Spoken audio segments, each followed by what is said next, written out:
Tere tulemast vaatama 3D koguduse videoprojekti 3. ja 4. etappi videot, milles me üritame siis kokkuvõtlikult anda teile pildi, mis on toimunud vahepeal 3D koguduse videoprojektiga seoses. Ja esmalt ma tahaks tänada 3D koguduse poolt siis kõiki inimesi, kes on andnud oma toetust nii finantsiliselt kui palveliselt kui muul viisil selleks, et see videoprojekt saaks teoks. Ja tänasel päeval me saame rõõmu tunda selle üle, et see on saanud ja juhtunud tegelikult, et inimesed on toetanud seda nii palju, nii et me oleme jõudnud juba peaaegu lõpule sellega. Nii et aitäh sulle selle eest. Nüüd liikudes praktiliselt, siis mis on muutunud, on see, et esimene väga suur asi, me oleme saanud oma videopuldi välja osta, mis on siis praegu siin taga ja ma ei tea, kas ma hakkaks seda väga palju puutuma, aga sisuliselt, kui ma võtan selle korra ja tõstan siia, siis on näha, et siin on videopult, mida vist praegu näha ei ole, aga me oleme saanud siis osta sellise konsooli, mida saab siis kasutada selle jaoks, et töödelda videot. Ja siin on tegelikult näha selle sama videopuldiga kaasa tulev nagu pult, mis on siis arvuti peal ja mille vahendusel saab siis töödelda seda videot kokku. Et varem me laenasime seda tehnikat ja tehnoloogiat ja nüüd me siis saime selle vajalikud need asjad välja osta. Nii et see on esimene suur muutus, mis on toimunud. Teine suur muutus, mis on toimunud, on see, et me saime osta Pro Presenteri uued litsentsid ja nüüd me saame siis Tartus seda pilti, mis näidatakse seinale kui ka kõnelejatele ja muusikutele laval, saame eraldi siis reguleerida ja see annab meile hästi suure võimaluse muuta see pildi kvaliteet, mis puudutab siis sõnu või jutluse kirjakohti just sellest lähtuvalt kvaliteetsemaks. Nii et see on meie võimekus nüüd siis praegusel hetkel.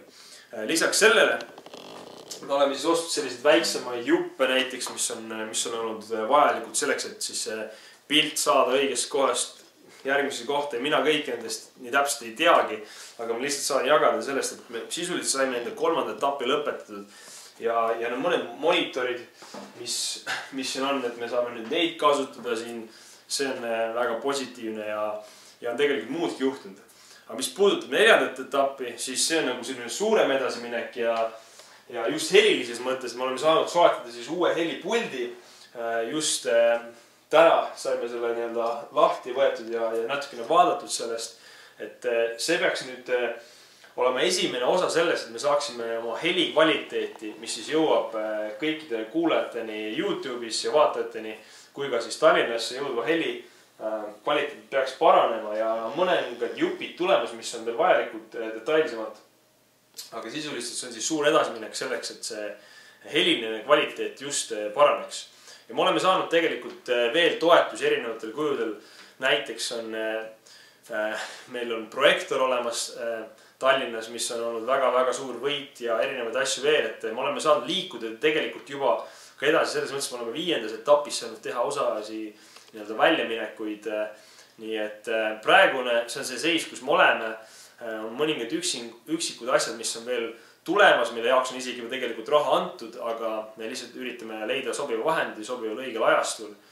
Nii et see on see punkt, kus me praegu oleme. Me oleme siis saanud nii video kvaliteeti parandada kui helilist kvaliteeti parandada ja loodan tulevikus, et võib-olla veel mõne kaamera soetada saame ja muuta selle lõpp-produktsiooni, mis siis jõuab kõikide teieni veelgi paremaks. Nii et aitäh teile selle eest ja ma usun, et see tõesti aitab ka inimeste elude muutusele kaasa.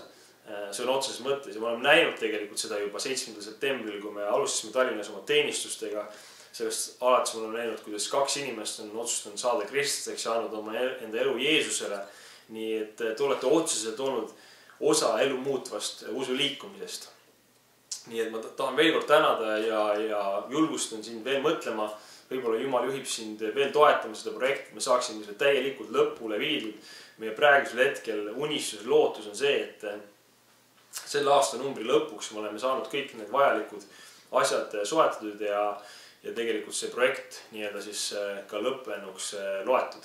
Nii et see on meie lootus, usk, nii et aitäh sulle, aitäh selle eest, et sa aitad muuta Eestimaad siin.